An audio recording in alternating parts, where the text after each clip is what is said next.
atau nampaknya kebencian yang mendalam Ustadz Abdul Somad terus dikeluarkan oleh gerakan-gerakan buzzer. Mereka merasa tidak terima ketika ada penolakan Ustadz Abdul Somad datang ke Singapura, justru menimbulkan empati yang meluas terhadap Ustadz Abdul Somad, pembelaan terhadap marwah dan wibawa beliau, bahkan muncul banyak pembelaan dari sejumlah tokoh-tokoh nasional terhadap Ustadz Abdul Somad. Ya, tentu saja karena Ustadz Abdul Somad adalah tokoh bangsa, tokoh terhormat, dan Ustadz Abdul Somad tidak pernah sekalipun melakukan satu tindakan pidana. Tidak ada satupun keputusan hukum yang berkekuatan hukum tetap, inkrah, yang menjerat Ustadz Abdul Somad, yang dengan itu kemudian otoritas Singapura mengeluarkan larangan masuk kepada Ustadz Abdul Somad. Otoritas Singapura hanya secara sepihak menyampaikan bahwa Ustadz Abdul Somad memiliki pandangan yang ekstrim, memiliki pandangan segregasi, bahkan menuduh Ustadz Abdul Somad sebagai pemecah belah sehubungan dengan ceramah beliau, khutbah beliau atas adanya pendudukan Israel, Yahudi laknatullah alaih terhadap saudara-saudara kita kaum muslimin di Palestina.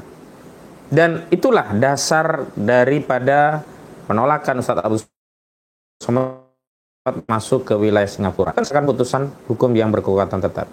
Hari ini rupanya menggoreng kebencian terhadap Ustadz Abdul Somad itu dibawa pada narasi seolah-olah yang menolak Ustadz Abdul Somad bukan hanya warga Singapura atau otoritas Singapura, tetapi juga terjadi di Indonesia. Di Twitter ramai perbincangan tentang penolakan sejumlah masyarakat. Ya nggak tahu ini apakah benar ada atau tidak, karena baru beredar surat pemberitahuan aksi yang menyatakan menamakan diri sebagai Santri Madura yang mengajukan permohonan pemberitahuan aksi di Kapolres Sumeneb, yang di sana dikatakan pesertanya kira-kira 200 orang, kemudian titik kumpul di Masjid Raya Sumeneb, dan kemudian titik aksi ada di Kapolres, di depan Kapolres, di depan Polres Sumeneb begitu. Saya mencoba mengecek dengan menghubungi sejumlah kawan tapi belum terhubung. Tetapi dari media-media yang ada, media mainstream, tidak ada yang mengabarkan kabar ini. Tetapi di sosial media begitu ramai sampai sejumlah buzzer ya seperti Eko Kuntadi ya, Husni Syihab itu melambungkan narasi penolakan ini, dan kemudian muncul foto atau potret dari sejumlah masyarakat yang dinarasikan bahwa itulah gerakan Santri Madura yang menolak Ustadz Abdul Somad.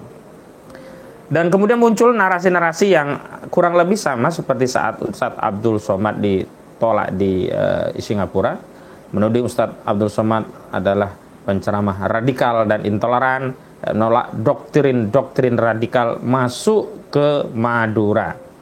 Dikatakan di dalam surat pemberitahuan tadi bahwa sebab daripada aksi yang menolak kehadiran Ustadz Abdul Somad di Madura, dikatakan bahwa Ustadz Abdul Somad memiliki beberapa agenda di beberapa titik di kota di Kabupaten Sumeneb.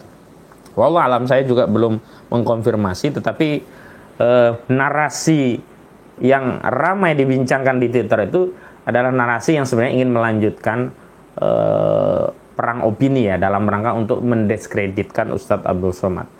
Dan bagi para buzzer, tak penting apakah aksi itu benar-benar ada atau tidak, apakah surat pemberitahuan itu ada atau tidak, bahkan apakah nanti benar-benar terjadi atau tidak.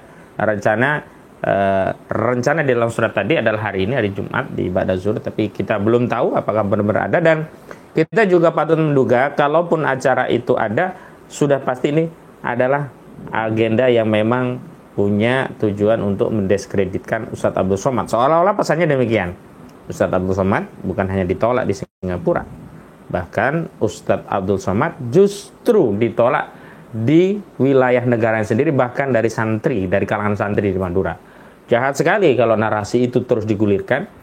Namun demikian kita harus membuktikan bahwa Ustadz Abdul Somad tidaklah demikian, dan bahwa masyarakat kita, ya khususnya kaum muslimin, tidak seperti yang dinarasikan ramai di Twitter oleh para buzzer ini. Saya sebut mereka buzzer karena mereka bicara opini tapi tidak ada dasar faktanya, dan kemudian berusaha ya menggelorakan tuduhan-tuduhan terhadap Ustadz Abdul Somad ekstrim, radikal, dan seterusnya. Sekali lagi, semua yang menuduh Ustadz Abdul Somad pemecah belah, radikal, ekstrim, segregasi, anti dan seterusnya, baik itu yang dikeluarkan oleh otoritas Singapura ataupun buzzer yang diberikan oleh otoritas pemerintah Indonesia, kalau itu ada ya. Dan saya lihat pemerintah Indonesia tidak terlalu mengambil sikap bertanggung jawab untuk melindungi warga negaranya, bahkan terkesan menyerahkan leher Ustadz Abdul Somad kepada otoritas Singapura. Mahfud MD menyatakan itu tidak ada kaitan dengan urusan pemerintah. Yang ini yang kemudian kita melihat bahwa negara gagal menjaga, melindungi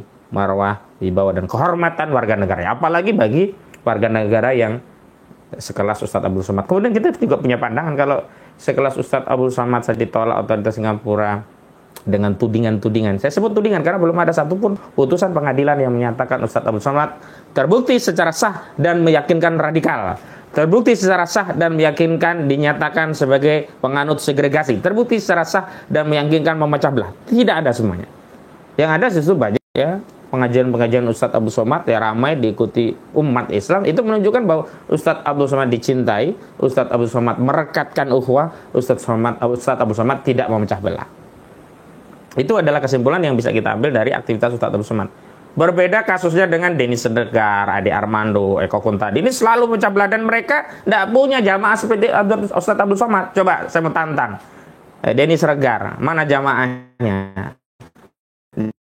Kamera video ya di sosial media ramai, memang viewer banyak, tapi coba bikin arah kajian ya, tablik akbar yang ngisi Kiai Denny Seregar misalnya, berapa? Saya mau hitung berapa jumlah pesertanya. Atau hadirkan ya As-Syekh misalkan Ade Armando, berapa jamaahnya? Atau kita hadirkan saja Eko Kuntadi, berapa jamaah? Itu menunjukkan bahwa orang-orang ini sebenarnya hanya ramai di sosial media, tidak punya basis pendukung, dan mereka ini sebenarnya memecah belah. Mereka ini yang selalu menyebarkan tudingan-tudingan, termasuk kepada Ustadz Abdul Somad, tudingan-tudingan yang sangat jahat gitu. Sahabat Akad Channel yang dirahmati oleh Allah Subhanahu wa taala, bentuk dukungan terhadap Ustadz Abdul Somad justru hari ini ada aksi ya yang akan mendukung beliau di Kedutaan Singapura. Tapi saya belum dapat report lanjutannya, nanti kita coba periksa lagi. Terlepas aksi itu ada atau tidak, tapi Ustadz Abdul Somad jelas memiliki basis jamaah yang jelas, basis pendukung yang jelas ya. Beliau sebagai penceramah punya latar pendidikan yang jelas, ya punya nasab ilmu yang jelas, dan kita kalau ingin memverifikasi pandangan-pandangan beliau melalui sejumlah nukilan kitab yang beliau sampaikan juga kita bisa buktikan beliau memang kafaah dibilang itu, jadi di bidang itu. Jadi justru yang hari ini menebarkan narasi Madura menolak Ustadz Abdul Somad itu yang harus terus kita periksa. Ini jelas motifnya ada motif jahat gitu. Dan bagaimana mungkin Madura yang selama ini terkenal cinta ulama ya, yang selalu membela ya para ulama yang dikriminalisasi dan dizalimi oleh rejim, kok tiba-tiba muncul narasi Madura menolak Ustadz Abdul Somad dari sejumlah tweetan yang ramai sekarang diperbincangkan di Twitter, dan kemudian muncul fitnah narasinya kemana-mana. Kalau surat pemberitahuan itu nanti terbukti hoax misalkan begitu, itu lebih parah lagi. Kalaupun surat itu ada, itu juga bisa kita duga ini adalah bagian dari desain untuk mendiskreditkan Ustadz Abdul Somad. Kita tentu saja tidak terima ya ulama kita didiskreditkan terus. Cukup otoritas Singapura yang bertindak zalim kepada Ustadz Abdul Somad. Jangan ada warga negara sendiri. Sekarang pertanyaan saya, apa sih yang dirugikan oleh mereka-mereka ini yang kemudian mendiskreditkan Ustadz Abdul Somad dan kemudian membuat narasi-narasi beliau radikal dan sebagainya? Nggak ada yang dirugikan. Ustadz Abdul Somad tidak pernah ngambil uang APBN. Beliau tidak kemudian, bahkan terakhir beliau sudah mundur sebagai pegawai negeri sipil sehingga beliau tidak lagi mendapat anggaran alokasi dari negara. Terlepas meskipun beliau PNS pun itu adalah hak beliau karena beliau ngajar di satu kampus, sehingga ketika makan uang dari hasil mengajar itu adalah hak beliau, nafkah yang beliau cari sendiri, bukan pemberian cuma-cuma dari negara. Jadi selama ini yang sering membuat ya bangsa kita rusak, terpecah belah dan merugikan keuangan negara ya mereka yang korupsi EKTP, korupsi BLBI, korupsi Senturi, korupsi Jiwasraya, dan yang terakhir ini yang main di minyak goreng. Nah, di minyak goreng ada di pemerintah sudah tetapkan tersangka, ada di swasta juga sudah tetapkan tersangka. Harusnya ya rakyat itu diajak membenci mereka ini yang merusak negara, yang merugikan keuangan negara. Apa urusannya kemudian diajak dengan narasi untuk membenci Ustadz Abdul Somad? Subscriber yang dirahmati oleh Allah Subhanahu wa taala, saya sendiri melihat tindakan negara tidak cukup signifikan ya untuk memberikan pembelaan, perlindungan dan pengayoman terhadap warga negaranya yang jelas-jelas ya dijatuhkan marwahnya oleh otoritas Singapura. Kenapa? Karena saya ulangi lagi, semua alasan yang disampaikan oleh otoritas Singapura itu adalah alasan yang sifatnya tuduhan. Belum ada satupun putusan pengadilan yang berkekuatan hukum tetap yang menyatakan bahwa Ustadz Abdul Somad memecah belah, yang menyatakan Ustadz Abdul Somad ekstrim, yang menyatakan Ustadz Abdul Somad radikal, yang menyatakan Ustadz Abdul Somad katakanlah memecah belah sebagaimana dituduhkan oleh Singapura. Dan ketika tuduhan Singapura itu tidak hanya kepada Ustadz Abdul Somad, tapi juga mengarah kepada ajaran jihad yang agung, ya, dakwah dalam khutbah yang itu menjadi hak eksklusif umat Islam, ikut cawe-cawe, ikut ngatur-ngatur materi khutbah umat Islam, berarti ada Islamofobia yang dianut oleh otoritas Singapura. Dan sebenarnya justru Singapura yang menganut segregasi, memperlakukan Ustadz Abdul Somad secara berbeda hanya karena pandangan-pandangan keagamaan Ustadz Abdul Somad. Bukankah itu yang disebut sebagai segregasi? Bukankah itu yang disebut sebagai intoleran? Bukankah itu justru yang memecah belah persatuan antara warga rakyat Indonesia dengan Singapura yang sebelumnya adem-adem saja, nah sekarang jadi terbelah. Bahkan Malaysia pun ikut terbelah, ikut mengutuk, ikut komplain dengan sikap dan tindakan Singapura yang memperlakukan seorang ulama tanpa ada rasa hormat. Maaf, Ustadz Abdul Somad itu adalah warga terhormat bagi kami di negeri ini. Di negara Indonesia ini beliau terhormat. Beliau adalah ulama. Beliau memiliki ilmu, memiliki kafah. Tetapi naudzubillah diperlakukan secara zalim oleh otoritas Singapura. Dan ekspor kezaliman ini sekarang mulai dikunyah-kunyah, ditelan oleh para buzzer. Dan mereka berusaha mencari dalih untuk terus bisa menggoreng isu agar narasi radikal itu menjadi seolah-olah sebagai sebuah keyakinan. Dengan dalih satu kebohongan jika diulang-ulang terus akan menjadi satu kebenaran dan diyakini. Padahal sekali lagi narasi radikal yang dituduhkan kepada Ustadz Abdul Somad, narasi yang menuduh Ustadz Abdul Somad memecah belah, narasi yang menuduh Ustadz Abdul Somad segregasi, memecah belah, intoleran, itu semuanya tidak ada satupun putusan hukumnya. Benar bahwa Ustadz Abdul Somad pernah dilaporkan ke Barreskrim Polri, Polda Metro Jaya, dan Polda NTT. Tapi sekali lagi tidak ada tindak lanjut terhadap kasus itu. Dan sampai hari ini Ustadz Abdul Somad sah sebagai warga negara baik, tidak pernah punya catatan hukum, tidak pernah menjadi tersangka, terpidana, tidak pernah menjadi tersangka, bahkan tidak pernah terperiksa sebagai saksi dalam sebuah proses hukum. Dan sebenarnya saya ingin ulangi, materi yang disampaikan Ustadz Abdul Somad itu adalah bagian dari keyakinan-keyakinan di dalam internal umat Islam. Misalnya di salib itu ada jin, itu urusan umat Islam. Non-muslim kalau tidak percaya silakan, jangankan disalib ada jin kepada Allah saja yang esa, non-muslim tidak percaya, ya sudah, memang konsep di dalam Islam itu adalah lakum dinukum waliyadin, bagimu agamamu dan bagiku agamaku.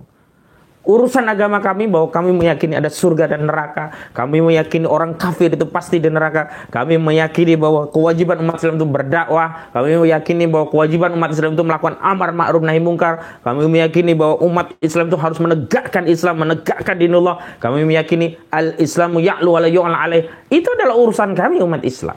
Sebagaimana kami juga tidak pernah cawe-cawe, tidak pernah komplain, misalkan di agama Nasrani kaum pendeta menyampaikan umat Islam itu sebagai domba yang tersesat dan diluruskan, tidak ada masalah, silakan, kami tidak menghalangi, dan silakan khutbah di internal kaum Kristiani, kami tidak ada masalah.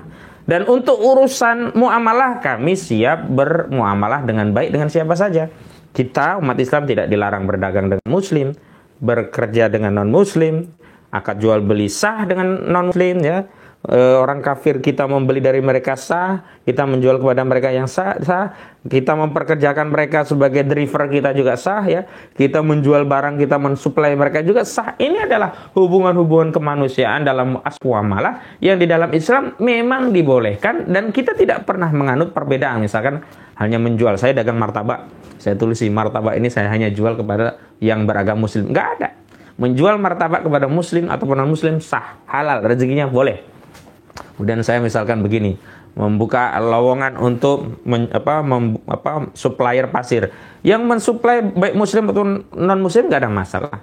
Kalau harga non muslim itu suplainya ke kita orang-orang kafir itu bagus, ya bisa aja kita beli, nggak ada masalah, sah, ya, akad-akad muamalah seperti ini. Dan di dalam kaidah fikih Islam, ya, tidak ada satupun syarat, ya, dalam akad jual beli itu yang mensyaratkan pembeli atau penjualnya harus muslim, nggak ada. Nah, cuman kalau untuk urusan ibadah, urusan akidah, memang ini eksklusif bagi kami umat Islam, ya. Tidak ada urusannya misalkan untuk memilih khalifah kita melibatkan orang kafir. Hak untuk memilih itu adalah hak eksklusif bagi umat Islam. Termasuk yang menjadi calon seorang khalifah itu adalah hak eksklusif umat Islam. Tidak boleh orang kafir nyalon sebagai khalifah, karena syarat menjadi seorang khalifah yang pertama harus muslim, laki-laki, dewasa, berakal, adil, merdeka, dan memiliki kemampuan. Itulah 7 syarat iniqad. Kalau satu syarat saja tidak terpenuhi, maka siapapun dilarang atau gugur sebagai calon khalifah. Tapi jika dia muslim, berakal, laki-laki, berakal, adil, memiliki kemampuan, merdeka, itu semuanya layak untuk menjadi calon khalifah. Tapi bagi seorang non-muslim, orang kafir, tidak punya hak baik dipilih menjadi khalifah atau ikut memilih calon khalifah. Tidak, itu eksklusif memang urusan kaum muslimin. Urusan kekuasaan juga urusan eksklusif kaum muslimin. Sama persis ketika kita sholat berjamaah itu eksklusif bagi umat Islam. Imamnya harus muslim, makmumnya harus muslim. Tidak sah ya sholat berjamaah dipimpin orang kafir, dan tidak sah pula sholat berjamaah orang kafir ikut barisan soft dari orang-orang mukmin. Ini adalah area-area eksklusif yang memang kita berbeda dan kita tidak harus sama. Cukup kita dengan konsep yang diadopsi oleh dalam agama Islam, lakum dinukum waliyadin. Bagimu agamamu dan bagiku kami adalah agama kami. Ini adalah konsep yang sederhana tapi bisa menyelesaikan, tidak ada sengketa. Jadi dalam urusan akidah tidak perlu saling mencampuri. Dan bagaimana kalau ada pandangan umat Islam bahwa orang-orang kafir semuanya masuk neraka? Inilah pandangan akidah Islam. Jika Anda ingin selamat, maka masuk Islam. Bagaimana kalau non-muslim disebut kafir? Ini adalah bagian dari ajaran Islam, dan kalau ya orang kafir itu tidak mau disebut kafir, masuk Islam, maka dia akan disebut mu'alaf dan akhirnya menjadi seorang muslim. Sederhana saja, jadi tidak perlu kemudian merasa sensitif dengan istilah itu, karena istilah itu dari Al-Quran dan sudah berlaku lama. Sejak Republik ini belum berdiri, istilah itu sudah ada. Lalu kenapa ketika Republik ini berdiri mau menasah atau menghapus istilah-istilah yang itu sudah diatur oleh Allah Subhanahu Wa Taala dan sudah termaktub baik di dalam Al-Quran maupun As-Sunnah. Jadi istilah-istilah itu bukan hanya dalam Al-Quran, dalam sejumlah hadis banyak juga istilah-istilah itu disebutkan oleh Nabi Shallallahu Alaihi Wasallam. Ustadz Abdul Somad ini hanyalah test case ya. Kalau kita biarkan, diamkan, tidak kita kasih pembelaan terhadap Ustadz Abdul Somad, baik secara nyata atau di sosial media, ini berbahaya. Perundungan-perundungan pada tokoh umat nih ya, perilaku yang melecehkan ulama-ulama kita ini akan menjadi kebiasaan dan akan menjadi legitimasi bagi mereka untuk terus menyudutkan umat Islam. Kalau kelas ulamanya saja, apalagi sekelas Ustadz Abdul Somad saja dirundung dengan tanpa ada mengindahkan rasa hormat sedikit pun, apalagi terhadap kita-kita yang biasa-biasa. Ini adalah karakter-karakter para buzzer harus dilawan. Karena sesungguhnya letak kewibawaan kita orang mukmin adalah ketika membela agama kita, memberikan perlindungan kepada ulama kita, dan terus melawan narasi-narasi jahat yang disampaikan oleh para buzzer. Dan itu yang harus kita tampakkan, termasuk narasi Madura yang hari ini katanya menolak ya, yang ramai di Twitter dengan beredaran surat pemberitahuan yang entah itu aspal atau asli atau palsu. Kita harus lawan narasinya, yakni narasi yang ingin menuduh Ustadz Abdul Somad sebagai radikal, sebagai intoleran, sebagai pembawa doktrin yang dianggap radikal tadi. Ini semuanya adalah nomenklatur tuduhan. Sebab sekali lagi tidak ada satupun putusan pengadilan yang menyatakan Ustadz Abdul Somad radikal. Tidak ada satupun putusan pengadilan yang menyatakan Ustadz Abdul Somad intoleran. Tidak ada satupun putusan pengadilan yang memutuskan, memberikan keputusan bahwa Ustadz Abdul Somad adalah orang yang memecah belah. Justru sebaliknya, beliau menghimpun umat ini dengan Islam, dengan dakwah beliau agar menjadi satu kesatuan umat, menjalin ukhuwah, dan kemudian agar Islam ini benar-benar bisa menjadi rahmatan lil alamin. Sesuai dirahmati oleh Allah Subhanahu wa Ta'ala, kita bisa pahami lah motif dibalik terus menggaung-gaungkan redaksi-redaksi intoleransi, radikal, segregasi, anti, dan seterusnya. Karena kita tahu tuduhan-tuduhan itu hanya dialamatkan kepada kita umat Islam, ulama-ulama, dan bahkan terhadap ajaran-ajaran Islam yang agung. Misalkan khilafah sampai dituduh akan memecah belah, gerakan khilafah ideologi transnasional. Padahal bangsa ini sendiri mengadopsi demokrasi yang jelas-jelas demokrasi itu adalah ide transnasional. Demokrasi itu bukan dari warga Kutoarjo, bukan pemikiran orang Sulu, bukan pemikiran orang Cikampek, bukan hasil kajian dari orang-orang Kudus atau dari orang-orang Betawi Jakarta. Demokrasi itu berasal dari Yunani, diekspor barat melalui penjajahan sejak Belanda sampai hari ini dijajah oleh Amerika. Tapi nyatanya tidak ada yang teriak-teriak demokrasi itu ideologi transnasional, demokrasi itu merusak, demokrasi itu membahayakan, tidak ada. Tapi begitu umat Islam ingin kembali kepada Islam, kembali kepada ajaran Islam, mulailah ya didengung-dengungkan ya. Demokrasi dianggap ya kitab suci, ya tidak boleh dikotak-katik, sementara ajaran Islam dilecehkan, khilafah ditudih memecah belah. Padahal hari ini yang berkuasa bukan khilafah, hari ini berkuasa demokrasi, hari ini yang diterapkan adalah demokrasi, buktinya terpecah belah. Ada ya rezim yang kemudian membelah masyarakat menjadi kampret cebong. Ini terjadi dalam demokrasi Pancasila, di dalam sistem demokrasi yang hari ini diterapkan. Bukan salah khilafah. Kalau ingin menguji apakah khilafah itu memecah belah atau tidak, ayo bareng-bareng kita terapkan. Kita tegakkan khilafah bareng-bareng, kemudian kita evaluasi apakah khilafah tadi ya memecah belah atau menyatukan, yang akan memiskinkan masyarakat atau justru menyejahterakan, akan menyerahkan ya kekayaan alam kita kepada asing-asing, atau justru khilafah yang akan menyelamatkan kekayaan alam kita dan kemudian membaginya kepada rakyat dalam layanan negara yang bersifat melayani rakyat, tidak kemudian akan membebani rakyat. Misalkan belum lama ini kita akan dinaikkan lagi nih harga pertalite, harga solar, gas LPG 3 kilo, dan juga akan dinaikkan tarif dasar listrik. Itu semua kelakuan demokrasi, bukan kelakuan khilafah. Itu semua adalah dampak dari diterapnya sistem sekuler, bukan kelakuan khilafah. Nah, termasuk UAS. Sekarang kita evaluasi lagi. Apa yang saya mau tanya, siapa yang pernah menjadi korban UAS? Ada nggak orang yang ditampoli UAS sampai kemudian meninggal? Ada korban pembunuhan oleh UAS, ada korban perundungan oleh UAS, ada korban yang kemudian terpisah antara ya ayah dengan anaknya gara-gara UAS, yang terpisah antara ya mertua dengan menantunya oleh UAS. Nggak ada. Yang memecah belah itu Israel. Dan itu yang dibela-bela oleh Singapura dan menuduh Ustadz Abdul Somad ya, membela Palestina dengan ajaran jihadnya, dianggap memecah belah. Sementara Singapura menerima kunjungan-kunjungan Perdana Menteri dari Israel dan tidak pernah menganggap Israel itu negara yang segregasi, negara yang anti terhadap multikulturalisme dan multiagama, dan tidak pernah menyebut Israel sebagai pemecah belah. Faktanya Israel yang memecah belah Palestina, yang menyebabkan ibu kehilangan anaknya, yang menyebabkan seorang istri kehilangan suaminya, yang menyebabkan ayah kehilangan anak-anaknya, yang menyebabkan suami kehilangan istrinya, yang menyebabkan mereka yang tadinya hidup berdampingan damai di bumi Al-Quds, Asyam, dan kemudian mereka sebagiannya terusir. Mereka mencaplok tanah-tanah kaum muslimin di Palestina secara zalim. Dan mereka setiap puasa melakukan serangan kepada saudara kita di Palestina. Ini yang sebenarnya memecah belah. Hei Singapura! Singapura harus lihat, Israel itulah yang memecah belah. Jangan kau tuduh Ustadz kami yang memecah belah.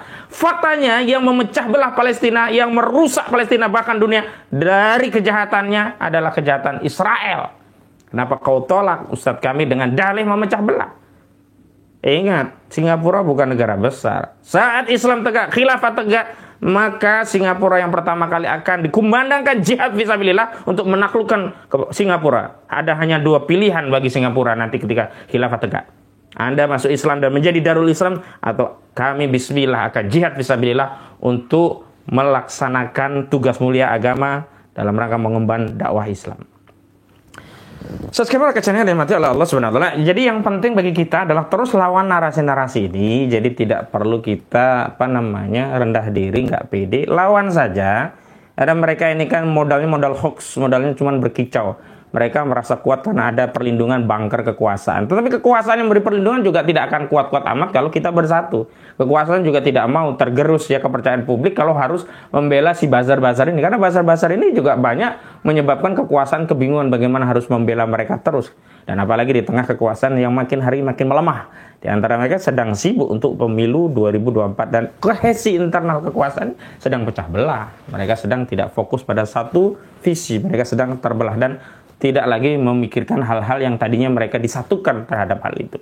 Dan itu bagi kita umat Islam tidak perlu khawatir dengan keselamatan kita, tidak perlu khawatir dengan rezeki kita, tidak perlu khawatir dengan kebaikan kita, karena Allah pasti melindungi kita, pasti memberikan pengayoman dan rezeki yang cukup buat kita. Dan lawan terus narasi-narasi buzzer yang terus menyerang ulama-ulama kita, termasuk yang hari ini mencoba menarasikan Madura menolak Ustadz Abdul Somad.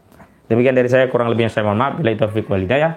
Wassalamualaikum warahmatullahi wabarakatuh.